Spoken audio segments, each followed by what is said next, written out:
Happy Saturday, Grizzlies fans. The Grizzlies are at it again. This time they're in San Antonio taking on the Spurs.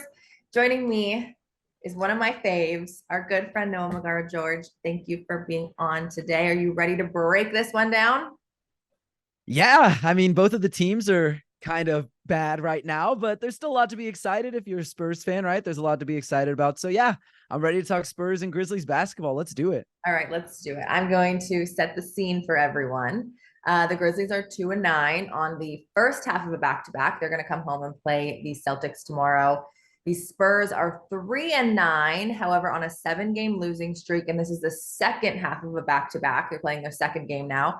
Um, I guess, okay, so these two teams are only half a game apart in the standings in the West. Yeah. So at the very least, it'll be like a good matchup, hopefully, right? Injuries, though, I think that's one of the there's two big things we're going to talk about. One of them is 7.5 feet. One of them is 7.5 feet, the injury report. The injury report for the Grizzlies is, of course, Steven and Brandon still out, Gigi Jackson out, Luke Kennard out, Marcus Smart out, Xavier Tillman out, Ja, of course, still serving his league suspension. And then Derrick Rose for the Grizzlies is questionable. Now, the injury report is not so long for the Spurs, although it's not, when we're filming this, not officially out yet.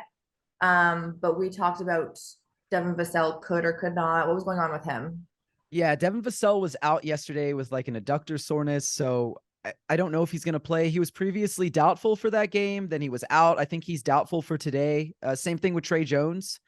He was out last game. He's been out a couple of games. He was doubtful for the last couple, and then like game time decision, it's been out. So they could play, but I think my feeling is they're probably not going to. So they're probably not going to be in for the Spurs. And obviously that's rough for San Antonio. Things to be excited about. And number one on that list, I think, especially for Grizzlies fans, because this will be the first time that we play the Spurs this year, is seeing the number one pick in Victor Wembanyama, who is just this phenom who has been producing highlights and good games. He's coming off a really good game yesterday where he had 1 billion points. I think I saw that, not I think, I saw that this was his second back to back in his career. That first one, that second night, wasn't like his best game. I think he had 13 points. Yeah.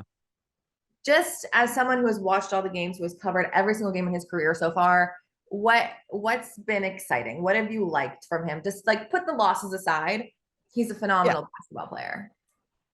Yeah, I think it's just we haven't seen, and this has kind of become a cliche at this point because I think everybody says it. ESPN says it, Sports Illustrated says, everyone says it, but we just haven't seen someone that big Mm-hmm. move as fluidly as he does and try the things that he does. And I think that's the most fun thing right now is Pop has really gone out and said, we're not trying to like put him in a box. We want to see what he's good at first. Let's let him experiment. Let's let him do what he wants, and then we'll rein it in. Mm-hmm. And right now we're still in that period where he's doing whatever he wants. So we're seeing step back threes. We're seeing pull up jumpers. We're seeing, behind the back passes. We're seeing him try to handle and transition in the half court. So that's been really fun seeing a guy who's he's like 7'3", 7'4", 7'5", somewhere in that realm, do those kind of things, because we don't see someone who ever has done that, right? I mean, like we've had Yao Ming, we've kind of seen it a little bit with Bol, we've had someone as big as Sean Bradley, but never with this much skills. And Wemby is going to go up against,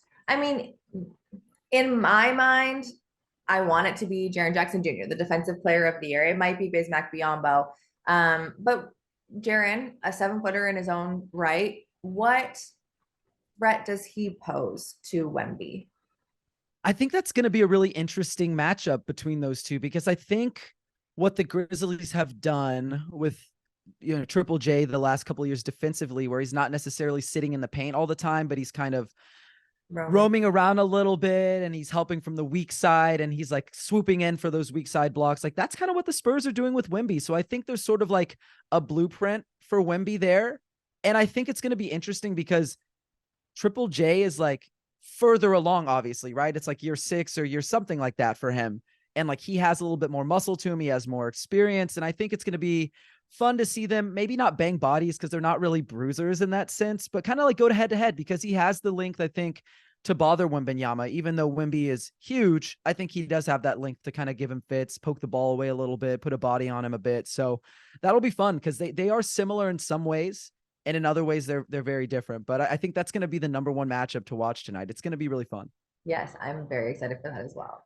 Should we break down a little bit of team basketball here? Because as we were saying, I think before we pressed record, is that these two teams have a lot of similarities. I think good and bad. But unfortunately, I am going to go with something glaring. First off, first defensive rating is 29th right now in the league. Second last, they're allowing 119.7 points per game. But the Grizzlies' offensive rating is 29th. Second last, they're averaging 106.3 points per game. There's only two guys averaging more than 10 points. That's Jaren and that's Dez. They're both in today, but no one else is averaging more than 10 points. Again, going up against the second worst defensive team in the league. What kind of game do you expect to see today?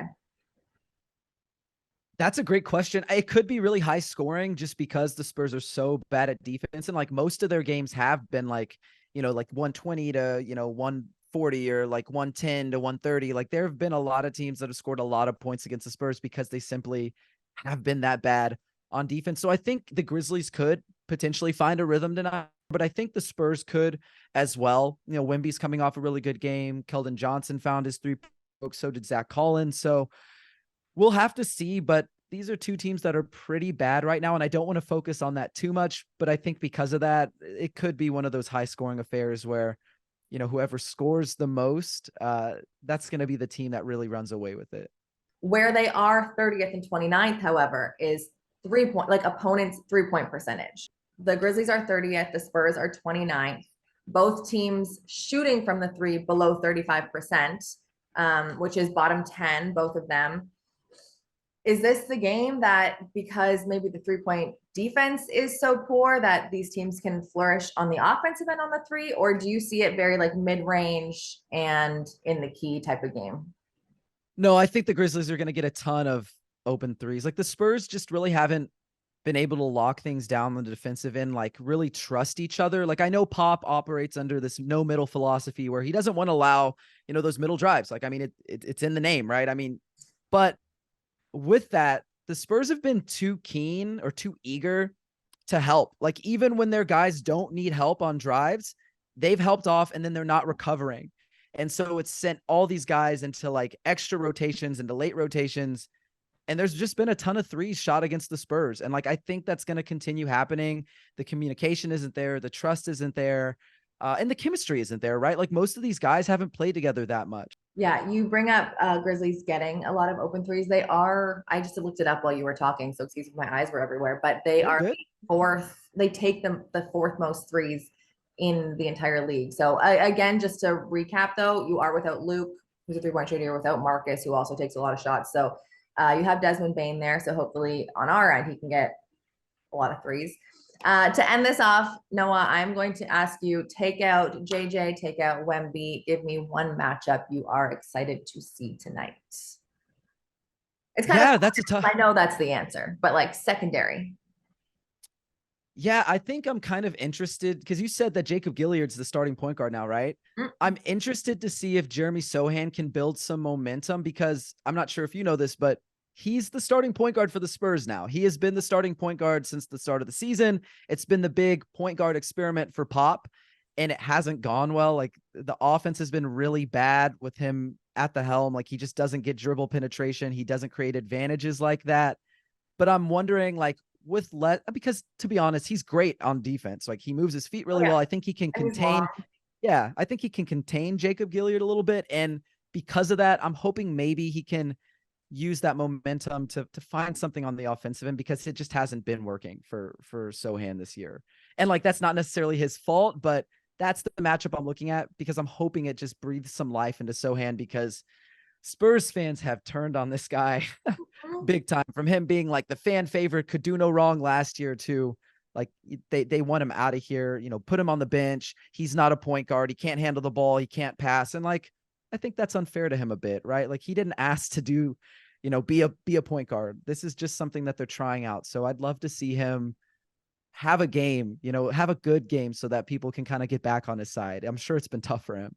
Noah, pulling on my heartstrings. I've never cheered for another player on a different team so much that I want to cheer for Sohan right now. This one tips off at 7 p.m. Central Time, and you can watch it on Valley Sports Southeast.